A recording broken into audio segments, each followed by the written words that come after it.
Hello guys, welcome back to my channel. जगह story की starting करते हैं। स्टोरी की स्टार्टिंग वहीं से होती है जब विंग और लंच सब कुछ ठीक हो जाता है और वापस वो एक साथ हो जाते हैं। पर इस बात से राजकुमारी बिल्कुल भी खुश नहीं होती और वो कहती है कि इतना सब करने के बाद भी वो एक कैसे हो सकता है, कैसे हो सकते हैं वो एक। यहाँ से सीन स्टार्ट होता है और नेक्स्ट डे का दिखाया जाता है जहाँ लियांजन के कहने पर विंग अपने पिता के पास गया होता है राज्याभिषेक की बात करने। जैसे ही विंग राज्याभिषेक की बात करता है और वह कहता है कि वो अब राजा बनने के लिए तैयार है, जिसे सुनकर महाराज बहुत ज़्यादा खुश हो जाते हैं और खुशी के मारे अपने बेटे को गले लगा लेते हैं और कहते हैं मैं बहुत खुश हूँ। गले लगा लेते हैं और कहते हैं मैं बहुत ज़्यादा खुश हूँ बेटा, बहुत बहुत ज़्यादा खुश कि फाइनली तुम अपनी जिम्मेदारी उठा रहे हो। तुम्हें दिख गया कि तुम्हारी क्या जिम्मेदारी है। अब तुम इस राज्य को संभालो, अब तुम इस राजसभा को संभालो, अब तुम राजा बन जाओगे तो मैं शांति से अपनी बचे कुछ दिन काट सकता। तब विंग कहता है पिताजी ये क्या कह रहे हैं आप, ये सब मत कहा कीजिए, आपको पता है ना ये सब मुझे पसंद नहीं है।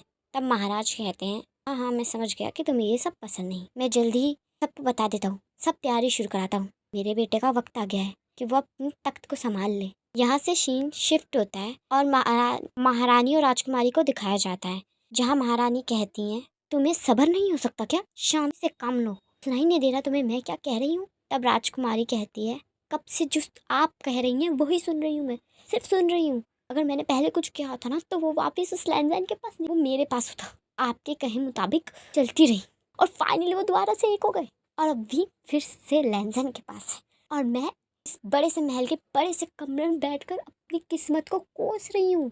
ठीक है, मुझसे इतना सब्र नहीं होगा, मुझे सिर्फ विंग चाहिए। तब महारानी कहती हैं अक्ल से काम लो, अक्ल से।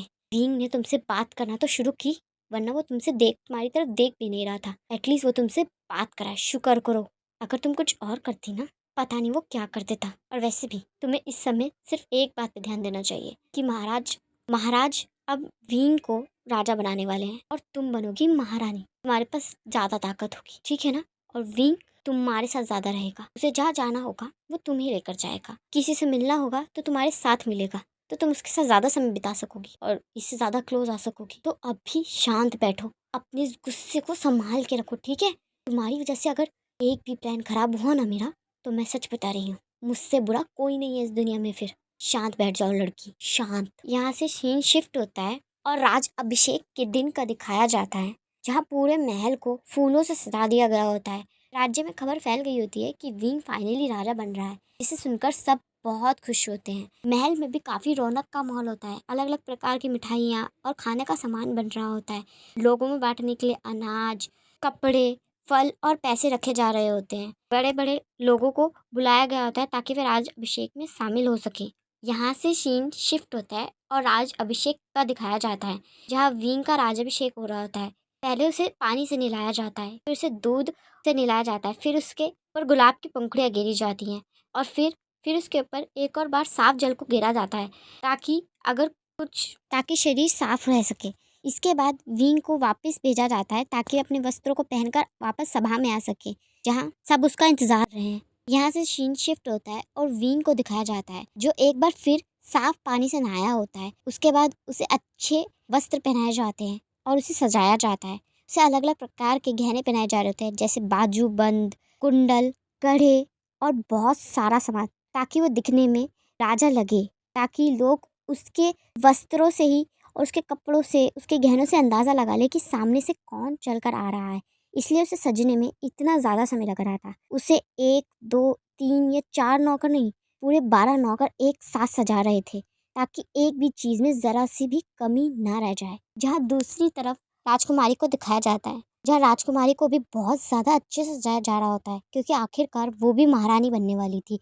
उसके लिए भी बहुत बड़ा दिन था और वो बहुत ज़्यादा खुश थी, बहुत ज़्यादा, कि फाइनली अब वो रानी बन जाएगी। और उसके पास एक मौका विंग के पास रहने का, उसे जीतने का, उसे पाने का, और तीसरा सबसे बड़ी चीज़ लैंजन को नीचा दिखाने का, उसको दिखाने का कि उसकी जगह इस महल में क्या है और उसकी जगह क्या। इसलिए वो आज बहुत खुश थी, बहुत ज़्यादा खुश। यहाँ से सीन शिफ्ट होता है और राजसभा का दिखाया जाता है जहाँ सब होने वाला राजा और रानी का इंतजार कर रहे होते हैं। जैसे ही दरवाज़ा खुलता है और घोषणा होती है कि होने वाले राजा और रानी पधार रहे हैं, सब के सर सम्मान से झुक जाते हैं और सब एक साथ फूल फेंकने लगते हैं। जैसे ही राजकुमारी और विंग साथ चलकर आते हैं, वे सीधा सामने जाकर महाराज के सामने खड़े हो जाते हैं।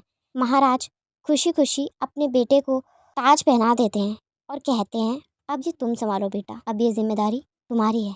आशा है तुम इसे अच्छे से संभालोगे और निष्पक्ष होकर सारे फैसले करोगे, अच्छे के साथ अच्छा करोगे और बुरे लोगों को सजा दोगे, न्याय करोगे। तब विंग कहता है, महाराज मैं आपका बेटा हूँ, आपकी आशाओं पे खड़ा उतरूंगा, आपको निराश नहीं होने दूंगा, न ही इस सभा में खड़े एक भी व्यक्ति को। मैं विंग, यहाँ का राजा, अब मैं आप सबसे वादा करता हूँ कि चाहे आपका पद कोई भी हो, चाहे आप कोई भी जाति से हो, चाहे स्त्री हो या पुरुष हो या कोई ओमेगा हो या फिर कोई अल्फा हो, मैं वादा करता हूँ किसी के साथ गलत नहीं होने दूंगा। अगर कोई सही है तो मैं उसका साथ ज़रूर दूंगा। यह सुनने के बाद सब तालियां बजाने लगते हैं और विंग का नाम लेने लगते हैं। तब महाराज कहते हैं, अब अपने तख्त पे जाके बैठो। राजा और रानी आप जाइए, साथ में जाकर तख्त पे बैठिए। जिसे सुनकर विंग के चेहरे की वो ब्राइट स्माइल अचानक से गायब हो जाती है और उसके दिमाग में काफ़ी सारी चीज़ें चलने लगती है रिवाइंड होके। जैसे कि जब उसने लैंजन से कहा था, वो चाहता है कि वो इस तख्त पे बैठे, वो चाहता है कि वो उसके साथ रहे, वो चाहता है कि सब उसका नाम उसके साथ ले, पर ऐसा कुछ भी नहीं हो पाया। शायद ये उसके हाथ में नहीं था। जिसे सुनकर विंग को काफ़ी ज़्यादा दुख होता है, पर वह अपने दिल को मजबूत करता है और राजकुमारी के साथ जाकर उस तख्त पे बैठ जाता है। दोनों शायद तख्त पे बैठे हुए थे, पर विंग की निगाह सिर्फ एक ही जगह पे थी, लैंजन पे। वो सिर्फ लैंजन को देख रहा था और लैंजन के चेहरे पे एक सॉफ्ट स्माइल थी। वो उसे देखकर खुश था, बहुत ज़्यादा खुश था। राजकुमारी के दिल में बहुत ज़्यादा जलन हो रही थी, उसे गुस्सा आ रहा था बहुत ज़्यादा, क्योंकि वो उसके बगल में बैठी है, पर विंग उसे नहीं देख रहा। इतनी दूर खड़े लैंजन को देख रहा है और सिर्फ उसे देख रहा है। उसकी निगाह तो लैंजन से हट ही नहीं रही, जिसे देखकर राजकुमारी का गुस्सा बढ़ने लगता है। वह अपने गुस्से को कंट्रोल करती है और एक सॉफ्ट स्माइल करके कहती है, राजा जी मैं भी यहाँ हूँ, सब हमें देख रहे हैं, थोड़ा स्माइल कर सकते हैं। तब विंग कहता है, मैं स्माइल कर ही रहा हूँ, आप चिंता मत कीजिए महारानी जी। यहाँ से सीन शिफ्ट होता है और विंग के रूम का दिखाया जाता है, जहाँ विंग काफ़ी ज़्यादा शांति से बैठा होता है। तब लैंजन कहता है, अब क्या हुआ है, इतना बड़ा दिन है, इतनी खुशी का, और अब आप ऐसे मुंह लटका कर बैठे हैं। तब विंग कहता है, मुंह लटका के ना बैठूं तो क्या करूं, एक भी वादा तुमसे करता हूँ तो उसे निभा नहीं पाता हूँ मैं, और जब ऐसा करता हूँ ना तो मुझे खुद से शर्म आने लगती है। मुझे लगता है मैं कितना बड़ा झूठा हूँ, मैं तुमसे इतने वादे करता हूँ और पूरे नहीं कर पाता, तुमसे निगाह नहीं मिला पाता हूँ लैंजन, नहीं अच्छा लग रहा मुझे, इसलिए नहीं करना चाहता था मैं। तब लैंजन कहता है, हाँ तो जाइए राजकुमार, बच्चों की तरह बिहेव करना बंद करेंगे आप, बड़े हो जाए बड़े। देखिए मुझे बुरा नहीं लगा, सच में नहीं लगा, मैं खुश हूँ कि आप फाइनली राजा बन गए, जो आप बनना चाहते थे, और वैसे भी इस राज्य को एक अच्छे राजा की जरूरत है, इसलिए मैं खुश हूँ, मुझे बुरा नहीं लगा। तब विंग कहता है, तुम्हें नहीं लगा पर मुझे लगा बहुत ज़्यादा बुरा, चाहता था कि उस जगह तुम मेरे साथ बैठो, लोग मेरे साथ तुम्हारा नाम ले, ऐसा कुछ नहीं हुआ ना, मैं झूठा हूँ ना।